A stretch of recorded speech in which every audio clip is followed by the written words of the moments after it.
Graça e paz, gente. Bem-vindos. A gente está iniciando. Quero só que vocês deem um feedback aí sobre o som, se tá ok. Dá um joinha aí. Acho que tá ok, né? Então, muito bem-vindos. Nós recebemos um presente de ter a Janaína de novo com a gente hoje. Quem não participou no domingo, nós fizemos uma live com ela sobre o Dia das Mães. Ela falou, ministrou pra gente, foi maravilhoso. Inclusive, se você não viu, você pode ver no canal da igreja, no YouTube.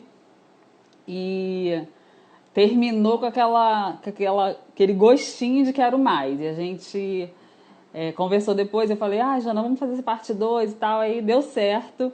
E hoje ela vai estar com a gente novamente. E a gente vai tentar dar continuidade do assunto de domingo.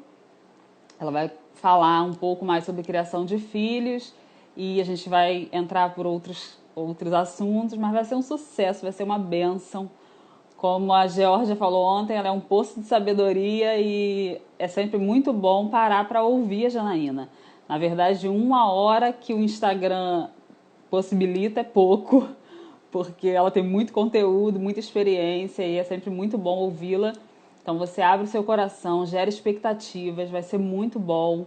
Eu tenho falado que a gente teve uma direção muito clara de estar fazendo algumas lives e alguns trabalhos realmente voltados para a família, que é o mês de maio onde a gente comemora o mês da família, e a gente teve uma direção muito, muito clara de estar fazendo isso, e a gente decidiu obedecer, e a gente tem pensado e planejado muitas coisas, então fique ligado, a gente vai ter muito, muito conteúdo bom, muitas lives boas, e você vai ser ricamente acrescentado. Amém? A gente tem vivido um tempo difícil, na verdade é um tempo de uma leve e momentânea tribulação, porque nós cremos na palavra, nós cremos no Senhor e sabemos que Ele tem cuidado de nós e Ele é fiel e Ele não vai deixar de cuidar de nós, mas o mundo tem vivido esse tempo e Satanás não perde oportunidade. Então ele tem aproveitado esse tempo difícil que o mundo tem vivido para investir em família como ele sempre investiu e agora ele tem pegado com força, porque a gente se assusta ao ver os noticiários falando que cresceu o número de violência com criança, que cresceu o número de divórcios, e isso porque as pessoas estão em casa, muitos não estavam acostumados a conviver, viviam bem, exatamente porque não conviviam, ficavam pouquíssimo tempo juntos e agora estão sendo obrigados a ficar juntos em casa, e isso tem criado um pouquinho de conflito e o resultado tem sido esse que a gente tem visto no jornal, infelizmente. Então, é o momento da gente estar cheio da palavra em toda e qualquer área, mas também com o coração aberto, com os ouvidos sensíveis, para a gente estar aprendendo mesmo sobre família, colocando em prática tudo que a gente tem aprendido, essa palavra maravilhosa que chegou para nós, e é momento de colocar em prática mesmo no nosso dia a dia. A gente sabe que a palavra é maravilhosa e que o que faz diferença na nossa vida é a prática do que a gente tem aprendido. Então, o Rema é uma bênção. Inclusive, nós temos uma matéria que tem esse título de Família Cristã, porque a gente entende a importância desse assunto, porque Deus considera a família importante e a Bíblia é muito clara em relação a isso. Então a gente tem uma matéria de família cristã, então assim, muita coisa ensinada e passada para os alunos, mas só vai valer, só vai funcionar se a gente colocar em prática. Então é o momento de colocar em prática agora, mais do que nunca, e a gente vai colocar em prática e vamos avançar, crescer no Senhor, amém? A Janaína acabou de entrar aqui, eu já vou chamar para a gente ganhar tempo.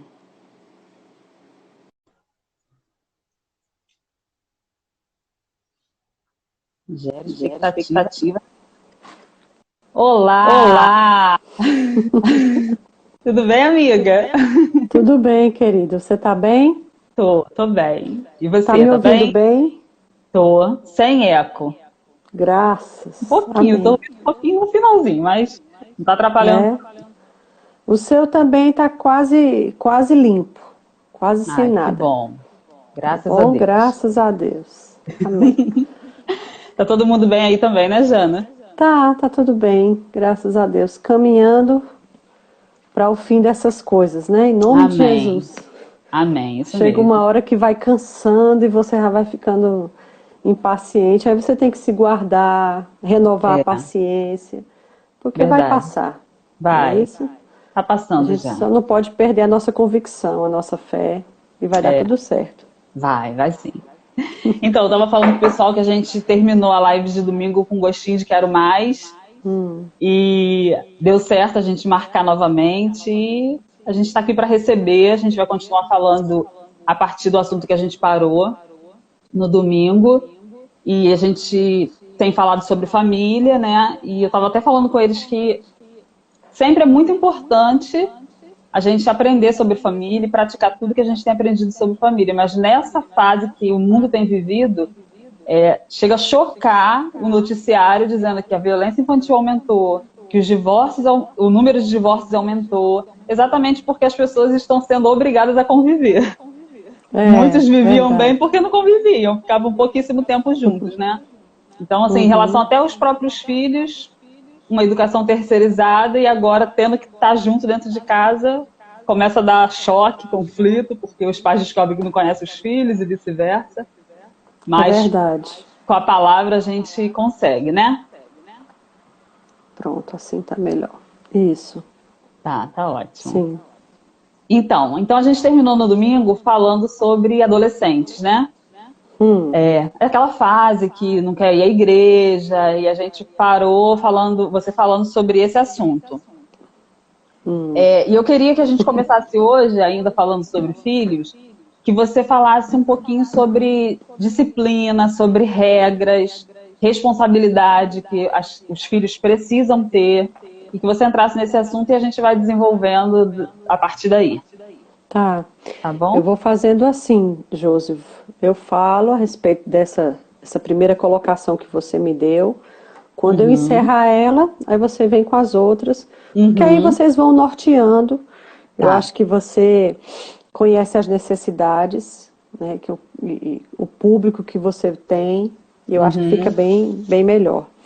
Então, na outra live, nós estávamos falando sobre essa questão de filhos que não querem mais vir para a igreja, como é que faz, e já adolescente, ou então já de maior e tal. uhum, E uma das coisas que eu falei é que isso é muito delicado e que também é muito relativo. Bom seria que os pais tivessem uma amizade e uma franqueza, né, com os filhos, que eles pudessem colocar os pratos na mesa e conversar claramente, principalmente quando a idade deles já vai aumentando. Mas uhum, uma coisa que às vezes a gente vê, que você colocou bem quando a gente conversou, é que realmente os pais não colocam força nem disciplina na idade que devem colocar, e uhum, aí depois que a criança já está maior, aí quer fazer isso, que já não é mais uma criança, né? uhum, E então, assim, essa liberalidade de ir deixando à vontade, não, hoje está cansado, não, é porque tem uma prova mais tarde, precisa estudar. Então, assim, tudo bem que a criança, o adolescente, enfim, você passe a semana toda sem congregar, que eu acho demais. uhum. Mas, gente, você não ir no domingo na igreja tem um problema. Então, assim, tá estudando, tá fazendo cursinho, tem uma semana de prova, tudo bem, nesse dia a gente não vai na terça-feira, eu deixo você em casa no culto de oração, ou deixo você em casa na quinta-feira. Mas o domingo, gente, é o mínimo de congregação que se pode dar, entendeu? Então, se a gente consegue pegar firme nisso desde cedo, a gente minimiza os nossos problemas. O versículo que eu citei na outra live diz que ensina a criança no caminho. É interessante que não diz ensina o adolescente no caminho ou o jovem no caminho. Por quê? Porque a garantia que a palavra nos dá de que quando estiver velho não vai se desviar dele é quando você inculca essas coisas desde cedo naquele indivíduo. Uhum. Eu sei que há casos e casos, às vezes acontece de as famílias virem para o Senhor com os filhos já adolescentes, que já tem um monte de maus hábitos, um monte de costumes do mundo. Inclusive os pais iam com os filhos para o mundo e todo mundo festejava, e agora nasceram de novo e agora, né? Uhum. Então, assim, eu sei que há casos e casos, existe uma sabedoria de Deus e existe um conselho para cada caso, né? Mas é necessário que cada pai, mãe, busque de Deus na minha realidade, na minha família, no meu contexto. O seu conselho é qual? Mas eu acredito o seguinte, tem uma idade, até certo ponto, que você realmente deve cobrar deles que eles frequentem a igreja com você, gostando ou não, achando bom ou não, entende? Então eu acho assim, 15, 16, deve frequentar com você, né? E obrigatoriamente. Quando eles vão chegando perto de 18, fica um pouquinho mais complicado, que aí é onde eu falei de sentar, botar os pratos na mesa, falar claramente, né? Porque eles vão começar a ter as suas colheitas, e isso é inevitável. Se a gente não colocou força na hora certa, agora ele se acha que está livre e pode fazer como ele quiser. Quando, na verdade, nós pais deveríamos ter sido mais firmes quando eles eram mais jovens. Porque é o que a Bíblia diz, você constrói nele quando ele é criança. Se essa família já é crente há muito tempo e essas crianças chegaram para o Senhor com 5, com 10 anos, dá para eles terem pegue a base da palavra para quando chegar com 15, eles quererem frequentar a igreja. Entende? Então, assim, não tem um padrão para isso, não tem uma fórmula para isso, né? Cada caso é um caso. Mas eu digo a você, pais que têm filhos ainda pequenos, crianças, né, é considerado uma criança até 12 anos, depois disso começa um pré-adolescente, leve seus filhos para a igreja. Não importa se está achando ruim, se está chorando, se está cansado, pelo menos no domingo, se tem escola dominical, leva de manhã e leva à noite. Eles precisam estar lá. Um dia eles vão lhe agradecer, porque a carne, toda ela quer ficar longe de Deus. Então, nós adultos temos que botar força para podermos fazer as coisas espirituais, porque a carne, ela puxa você para baixo. Para ir para cima, eu tenho que botar força para subir. Nossos filhos são da mesma forma, só que eles ainda são imaturos e estão em construção. Se eu não ajudo meu filho nessa construção, mas deixo ele à vontade, entendeu? Enquanto ele está sendo construído, vai faltar tijolos espirituais nessa construção, de modo que ele não vai se sentir empolgado mais para ir para a igreja. Outra coisa, a experiência dos pais, o novo nascimento dos pais é o dos pais. Os filhos precisam da experiência deles. É por isso que é importante você não abrir mão de mandar seu filho para um evento de adolescente, sabe? Tem um evento com jovens, bota o filho no evento. Mas por que, Janaína, evento? Gente, eventos. A igreja não vive de evento, né? A igreja vive do dia a dia, da rotina da igreja. Mas eventos são ajuntamentos específicos para propósitos específicos, aonde Deus dispensará unções específicas. Então, não estar no lugar certo, na hora certa, vai me impedir de receber o que Deus disponibilizou só para aquele momento. E é em eventos específicos para, né, no caso a gente está falando de jovem e adolescente, em que Deus pode despedaçar muito jugo, porque a unção despedaça o jugo, sabe? Então, assim, manda seus filhos para a igreja, manda eles para os eventos, e quando eles estão maiores, aí você precisa sentar com franqueza com eles, fazer aquela negociação que eu te falei. Enfim, além de que cada caso é um caso. Amém? Amém. Manda mais aí, Josi.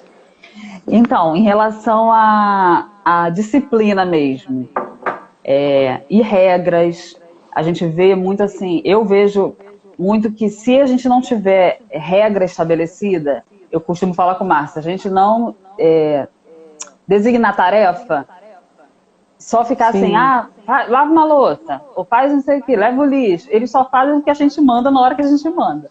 Assim, a importância de ter uma disciplina, de ter regra estabelecida, de ter esse ensinamento mesmo, que vão aprender dentro de casa, né? Então, eu queria que você falasse sobre isso.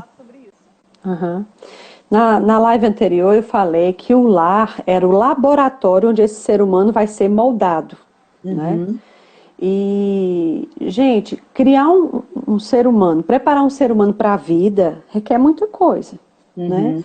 Tem pais que focam muito na educação, no estudo, né? Porque tem um dizer do mundo que diz assim, que o benefício, o legado, o bem maior que eu deixo para os meus filhos é a educação. Não é por aí, né? Quando a gente nasce de novo, a gente sabe que o maior legado que a gente deixa para um filho é ele conhecer a Deus. E amar a Deus e seguir o caminho de Deus. Se ele vai estudar, se ele vai se formar, é outra história. Se formar, ser um bom profissional, ganhar muito dinheiro, não vai levar ele para o céu. Não vai garantir a salvação da alma dele. Mas ser um crente fiel, nascido de novo, que tem as suas próprias experiências com Deus, vai. Então, o que realmente é mais importante? Na verdade, a construção do ser humano é um agregado de coisas. Então, entendendo o que é mais importante, que é a vida espiritual desse ser humano, entra então todas as outras ferramentas que vão dar suporte, inclusive, para essa vida espiritual. Então, você vem falando sobre afazeres de dentro de casa. Quem já me ouviu ministrar sabe que eu realmente não sou a favor de criar, por exemplo, um menino sem fazer nada. Então o menino não junta a roupa dele, ele joga os sapatos para todo lado, a meia para todo lado, a cueca para todo lado, porque ele sabe que mamãe vai juntar para lavar. Ele se enxuga e ele joga a toalha molhada em cima da cama porque mamãe vai juntar. Então, quando ele sempre vê que alguém apara os erros dele, ele vai crescer um ser humano deficiente, dependente de uma mulher, né? Vai fazer com a esposa o que fez com a mãe. Então, ele tem que casar com uma mulher que é a Amélia, a mulher que era mulher de verdade, porque aparando ele o tempo todo. Gente, a gente está criando um rapaz, um homem deficiente. Ele não vai virar homossexual se ele aprender a lavar uma louça, se ele aprender a cozinhar uma carne, um feijão. Gabriel cozinha. Graças a Deus, se Suane, a esposa dele, tiver um problema, Gabriel se vira, porque eu deixei ele aprender aqui em casa. Né? Então, assim, você fala sobre determinar as tarefas. É como eu falei, toda carne sempre vai puxar para baixo. Então, para levar para cima, é tudo com esforço. Como a gente está educando e treinando as nossas crianças para a vida, às vezes a gente tem que botar mesmo umas regras como se fosse um exército, um acampamento militar. Então, às vezes você tem que dividir. Aqui em casa, especialmente nesse período de quarentena, a gente tinha uma ajudante, uma diarista que vinha segundas e sextas. Então, depois desse episódio, a gente suspendeu com ela. Então, é a gente mesmo que está resolvendo. Então, o que a gente faz? Quando acorda de manhã, João já sabe, é ele que lava a louça. Aí eu entro e faço o almoço e saio para o ministério, porque eu estou trabalhando na parte da tarde. Aí Bia e Bebel vão se revezar na cozinha. Então, uma lava e a outra limpa fogão, mesa e passa o pano no chão. No outro dia, troca. Além de que cada uma tem que dar conta do seu quarto e do seu banheiro. Então, elas já sabem disso. Agora, não é porque sabe que faz bem, que faz rindo, que faz achando bom, mas faz. Porque a vida, gente, é assim. Aí, mais na frente, Deus fala com esse teu menino, fala com essa tua menina, para ir para Tussa, fazer o rema em Tussa, e ele vai viver como se não sabe fritar um ovo, né? A gente, não sei se algumas pessoas sabem, mas Darren, enquanto ele fazia o rema em Tussa, porque ele não era daquela cidade, ele teve que se mudar para lá, ele foi ser garçom numa lanchonete perto lá da Igreja Bíblica Rema, entendeu?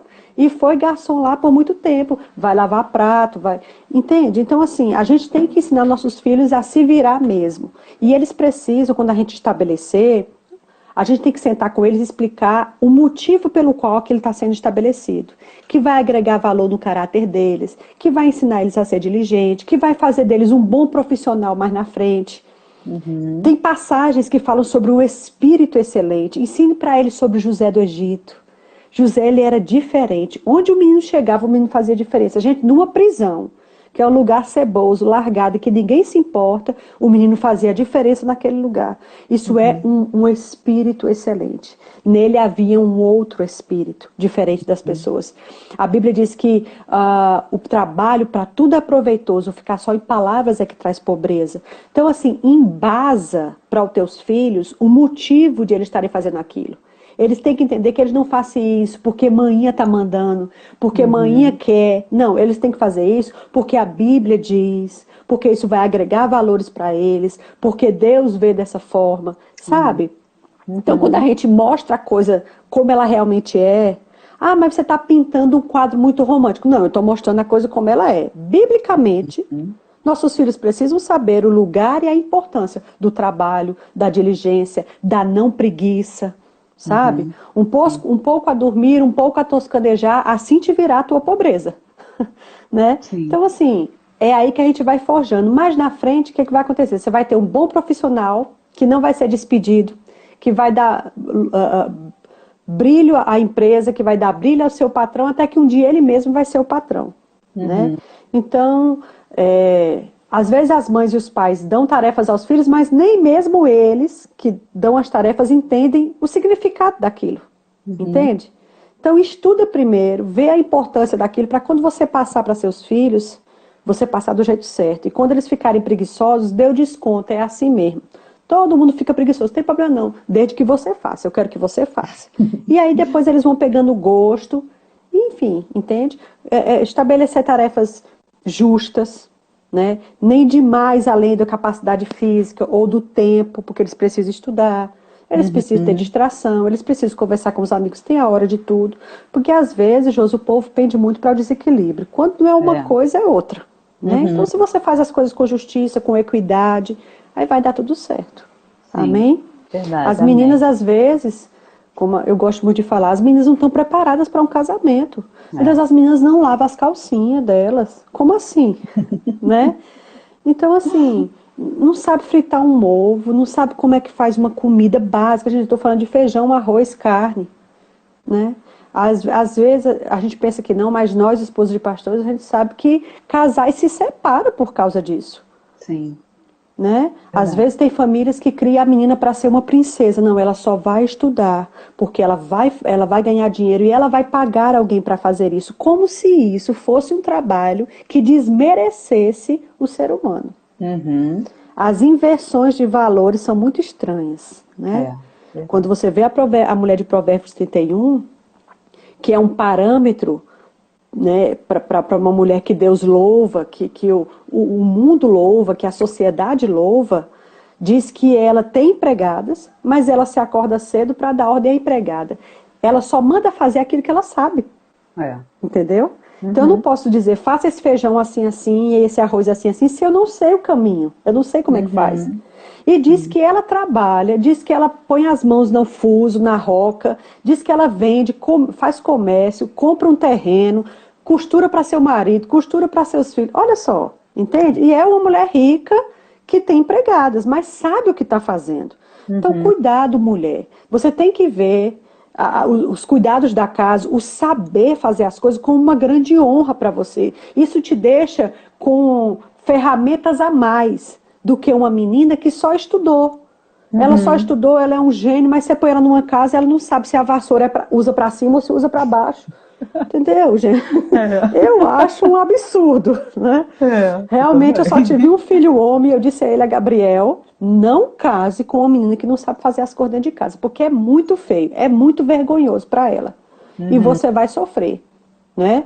E realmente, eu sou muito a favor disso, eu sei que no mundo moderno que nós estamos, o feminismo e o tal do empoderamento feminino, que a gente tem que ter um pouquinho de cuidado com isso, porque tem uma linha muito fina aí, né?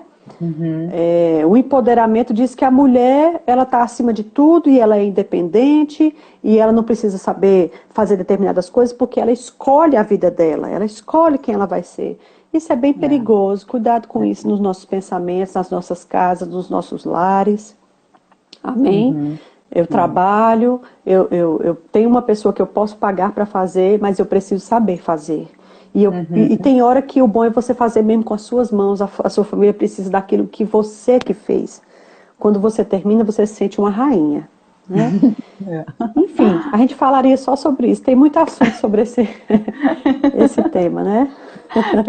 Verdade. A gente tem visto, na verdade, muitos meninos e meninas despreparados, né? Vão pro casamento, aí começa a dar aquele monte de problema, porque o menino também não sabe fazer nada, a menina também não sabe. Eu costumo falar que o Márcio, ele faz tudo, sabe fazer tudo. E quando eu tive as crianças, por exemplo, ele que me ajudou. Minha mãe tirou férias para ficar, né, comigo, com as crianças, mas assim, ela me ajudava com a criança ali mesmo, com os primeiros banhos, mas o Márcio cozinhava, inclusive para minha mãe comer com a gente. E assim, ele sabia se virar, e o homem tem que saber se virar. Eu sei que o pastor João também cozinha, faz as coisas, e todo homem tem que fazer isso, não é É porque, isso mesmo. né, Isso tem que mesmo. ir preparado para o casamento. E vamos falando nesse preparo para o casamento, quando você acha que é o tempo certo e como Peraí, tá falar com... cortando um pouquinho. Tá cortando? Repete aí, Josi, que eu não ouvi. Quando e como falar com os filhos sobre namoro? Namoro, noivado, casamento. Certo. Ai, olha, eu particularmente, uma das coisas que tinha determinado para mim, antes mesmo de eu casar, é que eu sentaria com os meus filhos e eu ia fazer de tudo para que fosse de mim que eles ouvissem em primeira mão essas coisas.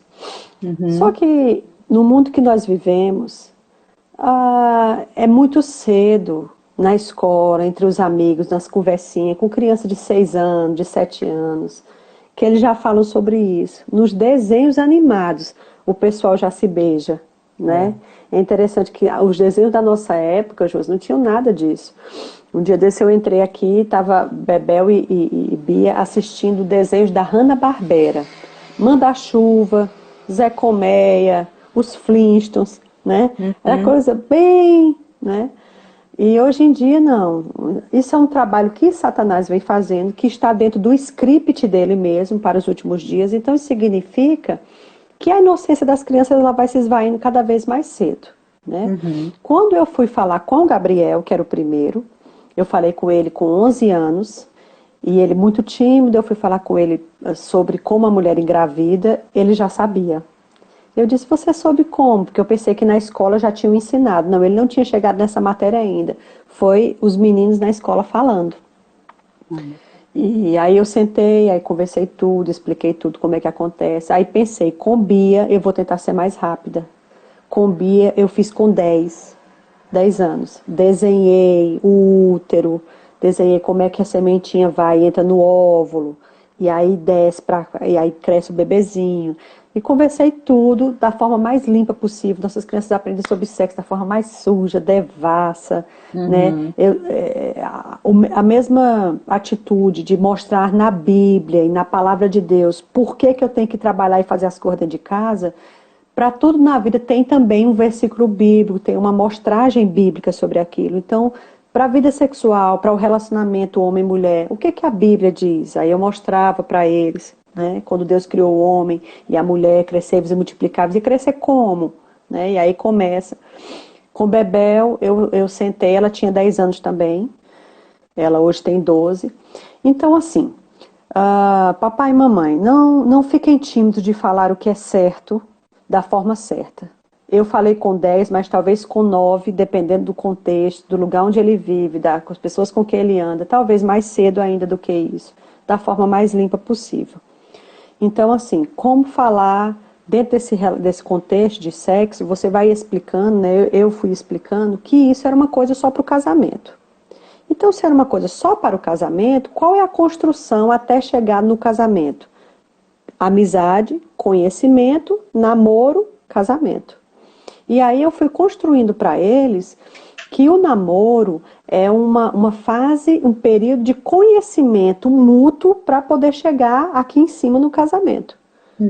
E comecei a explicar para eles, é muito bom quando você pode ser a pessoa que vai explicar, sabe? Você pode dizer, tem mães que pegam figurinhas, pegam um menino e uma menina, pequenos, aí depois pegam uma figurinha de um adolescente e uma adolescente, aí eles já adultos. Isso entra na cabeça da criança. E quando chegar a coisa de forma suja, gente, a sua limpa chegou primeiro. E mesmo que já tenha chegado uma coisa suja, a sua, como ela é ungida, como ela vem com o coração certo e ela é bíblica, ela tem o poder de superar a informação suja que ela recebeu antes da sua informação chegar. Entende? Então, papai e mamãe, não tenha medo de sentar com seu filho de 9 anos, se for necessário, de 10, de 11, o que seja, e conversar sobre isso. Explicar o que é namoro, período de conhecimento para chegar em casamento.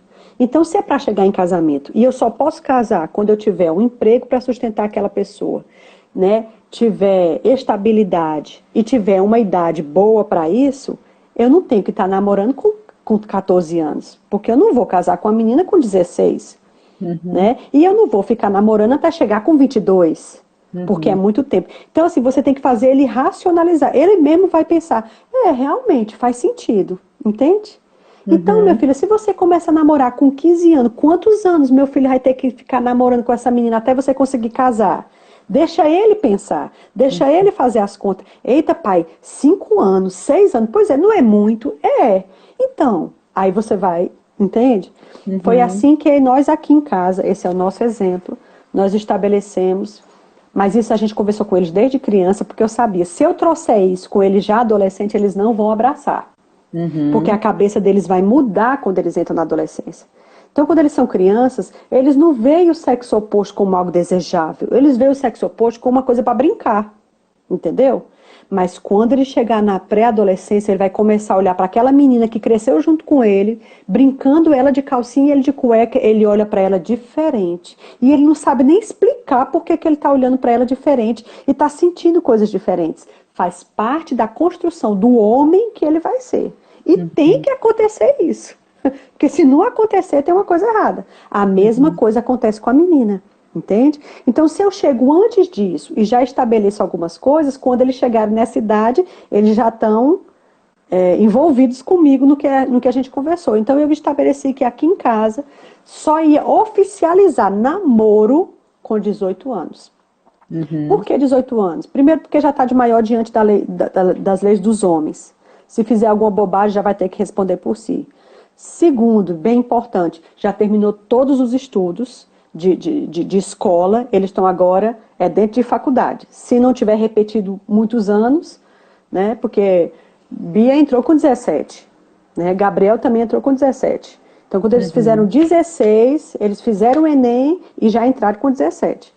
Porque não repetiram nenhum ano. Então, 18 é uma marca boa. Só, gente, que a gente está num mundo em que os meninos estão se agarrando com 11 anos. Né? A menina não tem corpo formado e ela já está... Eu entendo isso. E você, mamãe, tem que entender isso também. Só que isso não precisa invalidar os princípios de Deus. Não tem nada escrito na Bíblia, amado, que dá a você a idade ideal para seus filhos se relacionarem. Não existe isso, fica tranquilo. Isso foi o meu parâmetro e graças a Deus deu certo. Só que eu ainda tenho uma para finalizar, né? Deu certo com Gabriel, deu certo com Bia. Ambos gostaram de pessoas antes dos 18. Ambos esperaram. Gabriel esperou menos, Bia esperou mais. Bia esperou 4 anos, porque inventou de começar a gostar de um rapaz com 14. Que era o melhor amigo dela. Desde 12 anos que esse menino era o melhor amigo dela na igreja. E aí ela sabia, você vai ter que esperar. O rapaz sabe também, sabe, a gente já conversou. Pronto, pô, então espere. Agora espere, viu, Bia? Porque não é namorado, não. Esperaram que cansaram. Mas quando ela fez 18, eles começaram a namorar e eles estão, até hoje, talvez até cheguem em casamento, não sei. Mas eu consegui privar minha filha e meu filho de estar se envolvendo com coisas antes da idade, porque a cabecinha deles, gente, não está pronta, não está madura. Aí eles vão começar a ter sensações no corpo, porque Gabriel nunca teve uma mulher. Você nunca abraçou uma mulher, você nunca beijou. Né? Ele nunca beijou aquela mulher. Quando ele fizer isso a primeira vez, ele vai ver as reações que o corpo dele tem. Agora, isso com 14 anos, ele é guri, não vai saber administrar. Entende? A mesma coisa com ela. Então, eu só estou poupando os meus filhos de dores.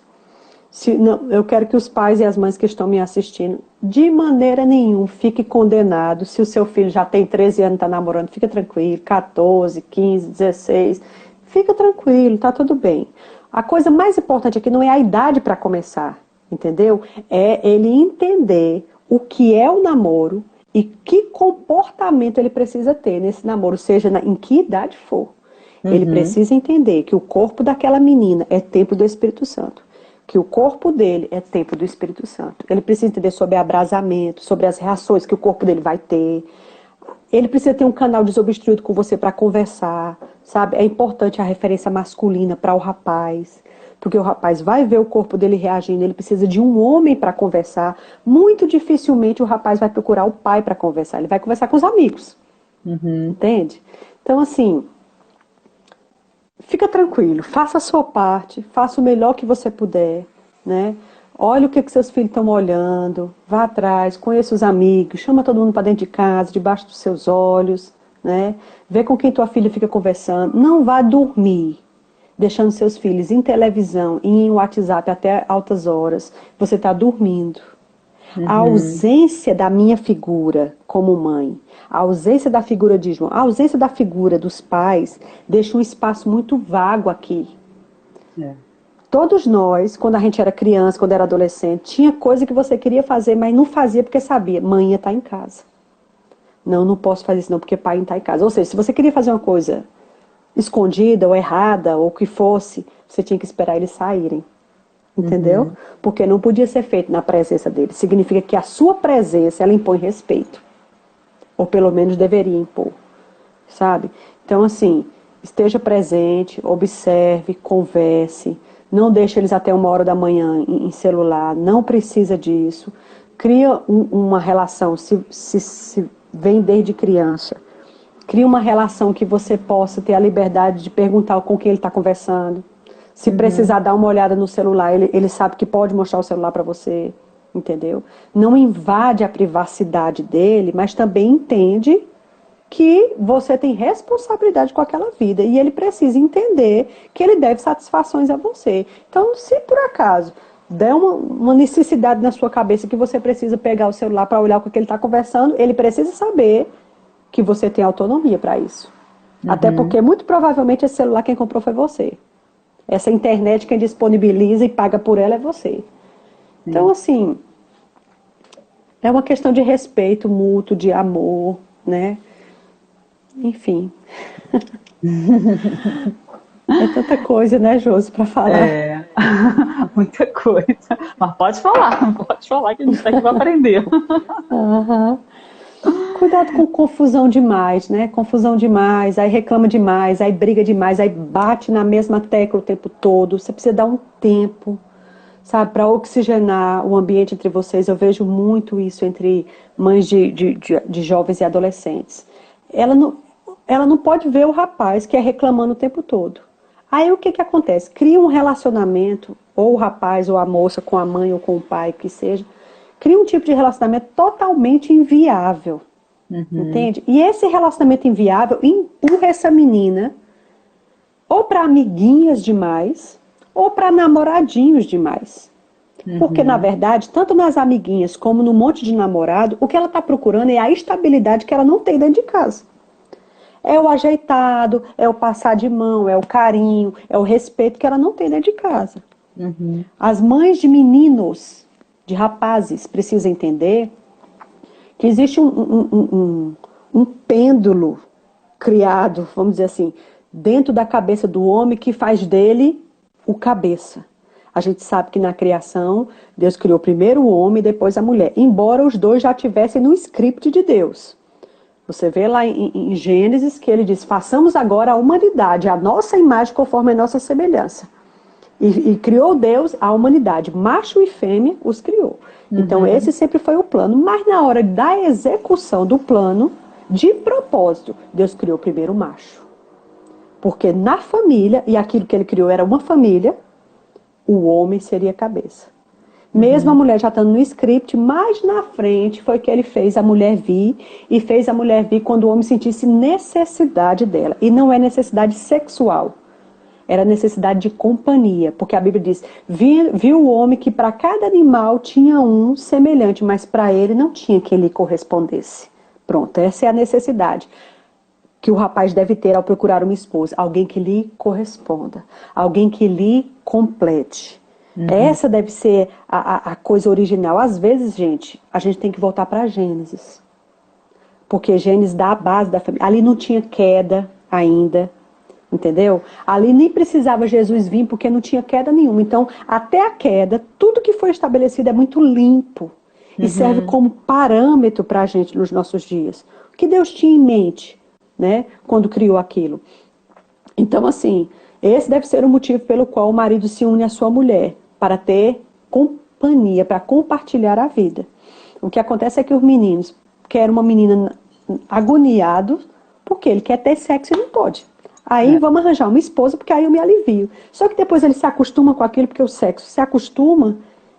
E agora? Porque não tem parceria, não tem cumplicidade, não conheço, é um monte de divergência, a gente não tem maturidade para administrar nossas diferenças e o casamento afunda. Qual era a real base desse casamento? Então, assim, papais e mamães, a gente tem muitas responsabilidades, né? Mas eu entrei nisso querendo te dizer, não fique brigando o tempo todo com seu filho e sua filha o tempo todo, né? Seja aquele pouso seguro em que ele sabe que ele não tem só reclamação de você. Eu vi que eu fazia isso com o Gabriel, sim, foi isso que eu estava falando, que a mãe, principalmente as mães que criam filhos sem pais, que é bem comum, né? Às vezes, porque ela tem que ser mãe e pai daquela família, então ela realmente fica mais dura, mais rígida. E aí, se ela bate demais na tecla do menino, ela começa a mexer com esse pêndulo, vamos dizer assim, que faz o homem cabeça. Então, se ele tem uma mãe dominadora, que reclama o tempo todo e que dirige a vida dele o tempo todo, ele pode acontecer duas coisas com ele. Ou ele vai ficar um menino, um rapaz medroso, sem autoconfiança, sem autoestima, entendeu? Sem aquele tino do cabeça, e ele vai procurar uma mulher e vai ficar agarrado na saia dela. Ele vai ficar rebaixado àquela mulher sem ele nem perceber, mas o convívio com a mãe dele criou isso nele. Ou então ele vai para outro extremo. Ele vai dominar a mulher. Ele vai maltratar a mulher. Na verdade, ele vai estar fazendo com aquela esposa aquilo que ele queria ter feito com a mãe. Mas não podia. Aí ele vai responder em cima da mulher. Ou ele fica machista, maltratando. Você não me pisa. Não levanta a voz para mim. Não grite comigo. Não é a esposa que ele está vendo ali. Isso são gatilhos do que a mãe fazia com ele. Entendeu? Ou então ele vai para esse outro extremo, né? Se achar muito inferior, não sabe dar uma resposta final, é indeciso, é confuso, e a esposa tem que ficar dominando. Então, muito cuidado para nós mães não mexermos no ego masculino, o que faz ele cabeça. Né?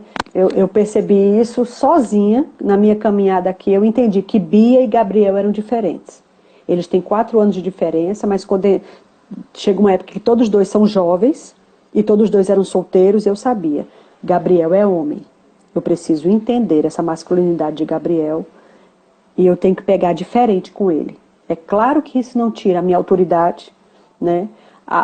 É claro que Gabriel tinha que entender que quando eu falo ele tem que obedecer, mas eu não posso ficar inticando, entendeu? Claro que com a mulher também não, mas assim, o meu cuidado era afetar essa masculinidade dele. É uma linha tênue, levaria tempo para explicar sobre isso, mas assim, gente, o Espírito Santo, ele vai te informar, você vai perceber notas dentro de você dizendo, ei, tá demais com esse menino, ei, tá de menos com essa menina. Gente, você vai saber se a gente for íntimo de Deus, porque às vezes Deus quer explicar coisas pra gente, mas a gente não tá lá. Como é que uma pessoa vai falar se não tem ouvido para ouvir? Entendeu? Então não é que Deus não queira dar o conselho, é porque ninguém está disponível para o conselho.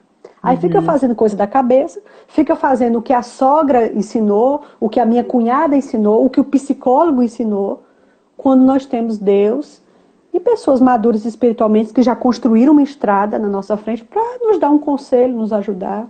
Amém? Amém. Isso mesmo.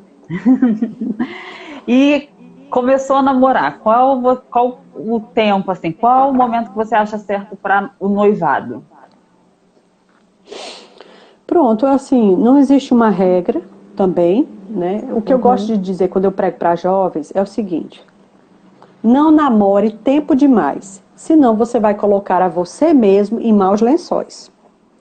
Porque o namoro, o que te diferencia, né? Eu digo para os rapazes, o que diferencia você do melhor amigo da sua namorada? Porque o seu melhor amigo não beija a sua namorada. Seu melhor amigo não anda de mão dada com ela. Seu melhor amigo não tem acesso à casa dela. Você tem. Então, o rapaz, ele tem um acesso limitado, lógico, e tem que ser ao corpo da menina, que é um diferencial. Certo, aí eu tenho esse acesso, mesmo que eu seja cuidadoso, né? É importante, eu vou te dar uma dica bem particular. Se você é amado, está namorando com essa moça, você mocinha, está namorando com esse rapaz, vocês estão na faculdade, ainda tem aí uns 4, 5 anos para se formar. Então você já imagina que até que você se forme, que arranja um emprego, para ter estabilidade para casar, vocês têm aí uns 5, 6 anos. Se tem isso tudo, ande bem devagarzinho nesse seu contato físico com essa moça, com esse rapaz. Senão você vai traspassar a si mesmo com muitas dores.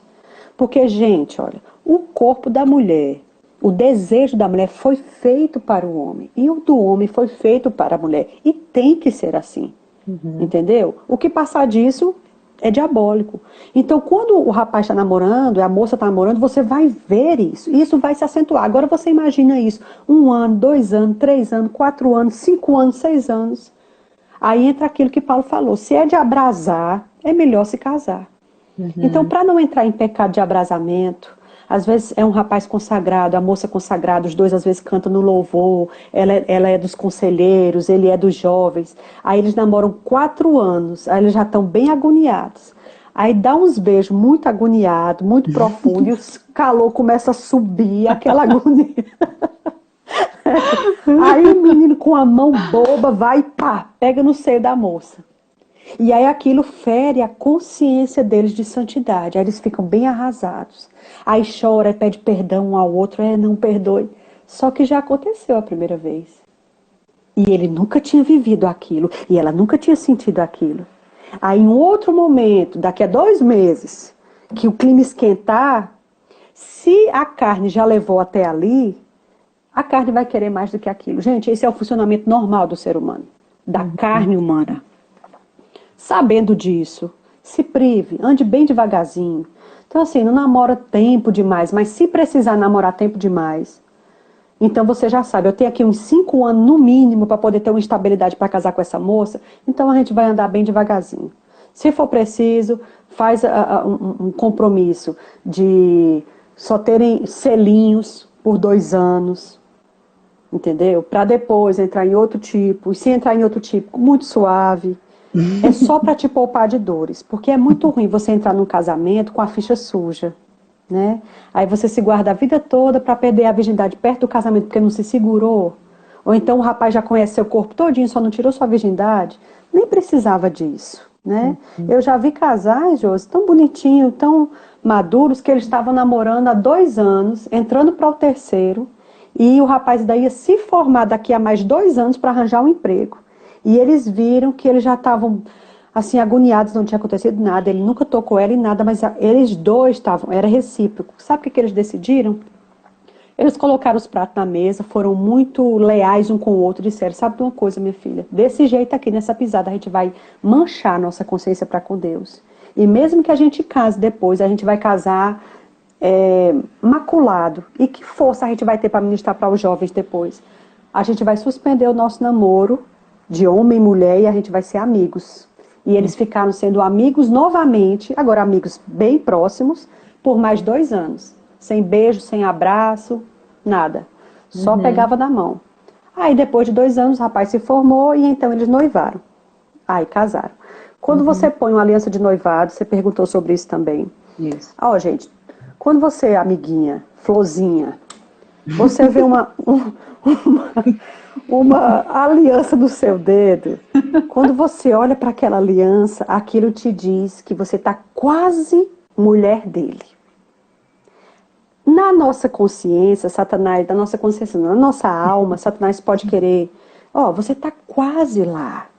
Você já é quase esposa dele. E outra coisa, Deus já deu testemunho no seu coração e no dele? Então, menina, qual é o problema? Aí você tem a tendência de afrouxar as rédeas. Naturalmente falando, estou querendo dizer que isso é uma regra que vai acontecer com todo mundo. Mas eu acho, e eu sei que João concorda com isso, porque João já avisou e sabia.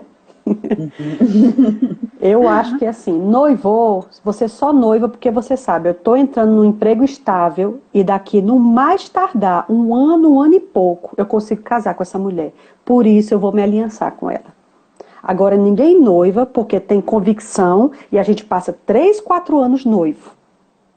Eu não acho que isso seja bom, sabe, Josi? Porque a aliança, ela dá umas liberações na sua cabeça. Você entende que você já é pré-casado. E você se coloca nessa situação 2 anos, 3 anos, não vai ser bom. E não vale a pena, gente, nadar e morrer na praia, sabe? Não precisa. Quando você casar, minha filha, você vai ver que tudo se acostuma. Entende? E você vai ver que nem precisava ter comprometido sua vida, quantas renúncias você fez. Nem precisava, porque depois que casa, tudo é seu, tudo é vosso, meu filho. Aí tá tudo certo. Amém. O corpo da mulher é do marido é da mulher, tá tudo bem. Deus abençoa. Olha só, você poder ter sexo e Deus abençoa. Não é bom? Não é escondido, não é com medo de ninguém. Ai, meu Deus, mãe. Ah, meu Deus, pai. Ixi, meu pastor. Não, gente, ó, tá tudo bem. Deus abençoa. Pronto, você merece isso. Moça e rapaz, você merece isso. Então faça um caminho bom para você chegar lá. Janaína, mas eu já perdi minha virgindade. Fica tranquila, tá tudo bem. As coisas velhas já passaram, eis que tudo se fez novo. Você não está inferior a nenhuma moça. Ou você, rapaz, não está inferior a nenhum rapaz. Fica tranquilo, tá tudo bem. Amém. Amém. Ótimo. Que mais, minha amiga? Então, do que eu anotei aqui, eu acho que já até acabou. E foi? Você falou desse diálogo que é necessário, né, entre os pais. E hoje eu estava até vendo a Leila de Resende perguntando sobre essa questão dos filhos. A gente vê muitos filhos isolados. Quando entra nessa fase de adolescência, ficam muito calados, aí ficam sempre no canto, aí estão sempre dentro do quarto. Aí os pais ou algum irmão mais desinibido, mais participam da convivência mesmo da casa, mas tá sempre ali isoladinho, quietinho, e no celular o tempo todo, porque isso também já virou né, um hábito geral. Na verdade, desde pequenininho, né, as crianças já estão ficando no celular. E qual o conselho que você dá para esses pais que entendem essa necessidade do relacionamento, mesmo que até então não tenha entendido, não tenha percebido, ou não tenha atinado para mudar essa situação? O que você aconselha? Como fazer? Josi, aqui no meu relógio, acho que faltam uns 5 minutos. É isso mesmo? Acho que falta 10, amor. Falta 10? É. Pronto, então tá bem. Só para me basear, para de repente o negócio não acabar, né? 8 minutos, gente, o Márcio falou. Falta 8 minutos. Pronto. Eu não sou nenhuma expert no assunto, né? E não tenho uma faculdade que te ensine a criar filhos. Sim. Mas eu passei por 2 adolescentes e agora a terceira já entrou nessa adolescência. Então, assim, eu vou dizer o que eu vivi e o que eu vejo também nas outras pessoas. Quando toda criança ela é muito sociável. Uma das características da criança é que elas não têm mágoa, né? Elas brigam com o coleguinha e ficam bravas, aí daqui a pouco tá todo mundo lá de novo, porque ela é sociável. Às vezes as mães querem entrar no banheiro sozinhas e não pode, porque a criança é agarrada com ela o tempo todo, né? Eles querem você, eles querem estar com você. Mas quando eles entram na pré-adolescência, é a hora que eles entendem que eles não são um com você, mas eles são um indivíduo. Esse aprendizado, essa percepção é importante para a formação de cada indivíduo. Eu e você passamos por isso, mas parece que a gente se esquece de como foi. Então, realmente faz parte da formação desse indivíduo, deste adulto, deste futuro adulto, essa percepção de si mesmo. Então, você, mãe e pai, especialmente as mães que são mais próximas dos filhos, quando o seu filho entra com 11, 12, 13 anos, você vai sentir grandes diferenças. Gabriel, eu senti muita diferença. Até pela personalidade dele também, ele é muito quieto. Mas mesmo na quietude, Gabriel era muito mais sociável, vivia na barra da minha saia, queria estar junto, mas quando ele foi entrando com 11 anos, eu percebi que os amigos eram mais importantes em algumas situações do que eu. E isso é normal. Ele está se desvinculando de você e entendendo que ele é um indivíduo. Tá certo? Até aí tá tudo bem. Nessa busca de ser um indivíduo, de se ver como uma pessoa, né? Ele vai ficar mais sozinho, ele vai pedir o quarto dele, às vezes fica as duas irmãs juntas no quarto. Só que quando a menina chega numa certa idade, ela quer um quarto separado da irmã mais nova, porque ela quer o quarto dela. Isso é normal. O banheiro dela, o guarda-roupinha dela. Tudo isso, gente, faz parte. Ah, é porque esse menino só quer ser sozinho. Não, faz parte do amadurecimento do indivíduo. O problema, Josi, está no extremo disso. Sabe? E na nossa falta de entendimento de como lidar com isso. Então, assim, não se estranhe quando o seu filho precisar do espaço dele, do mundo dele, e você não fizer tanta parte desse mundo como você já fez outrora. Se você é mãe de criança, minha filha, aproveite, porque isso não vai ser assim a vida toda. Uma hora muda. Uma hora ele quer ir para um canto e ele não quer que você vá. Né? Ele não faz questão da sua presença. E ainda assim você vai ser mãe, tá tudo bem, né? Mas é só porque ele está se redescobrindo. A questão é ter o cuidado com o exagero. Então eu acho assim que a gente pode começar a colocar os pratos na mesa e exercer aquela política. Aqui em casa a gente faz o seguinte: não importa o quanto você precisa ficar trancado. Na hora do almoço, senta todo mundo. Na hora da janta, senta todo mundo. Nesse período de quarentena, a gente está tentando fazer culto todo dia. A não ser quando a gente tem live até tarde, aí a gente não faz. Hoje mesmo a gente fez o nosso antes de entrar nessa live. Na hora do culto, acabou. Solta tudo, vem todo mundo para cá. Aí, depois do almoço, quando o João almoça, o João gosta de deitar, aí elas estão mexendo numa coisa e na outra. Não, vem deitar aqui na cama. Mexe no celular, mas mexe aqui, todo mundo junto. Você entende? Assiste um filme. Então, assim, se eles entendem que é agradável ainda estar com você, e ainda assim, eles têm a individualidade deles, eu respeito eles, mas também eles têm que dar a mim aquilo que é devido, que é tempo, aí vai dando certo. Tudo é uma questão de equilíbrio e diplomacia. Eles vão aprendendo nesse laboratório do lar que todo exagero é danoso. Entendeu? Nem eles podem ficar de oração e jejum e Bíblia o dia todo, porque por mais santo que isso pareça, vai dar errado. E neles pode ficar de mundanismo e televisão e celular o dia todo. Tem os equilíbrios, né? Então, assim, respeita a individualidade dele, porque isso faz parte da busca do ser humano, mas tenha cuidado de puxar ele sempre para perto. Tenha cuidado, especialmente do mesmo sexo, né? A mãe com a menina. Você pode entrar no quarto dela a hora que você quiser. Ela precisa saber que você tem que ter acesso ao quarto dela. O rapaz não, o rapaz está trocando de roupa, né? Mas o pai pode. Você entende? Aquela coisa que você não vai bater antes. Bia, tô entrando. Bia, tô entrando. Entende? Então, assim, é uma construção, sabe, Josi, que vem desde cedo. Nem deixe eles demais no mundo deles. Não deixe.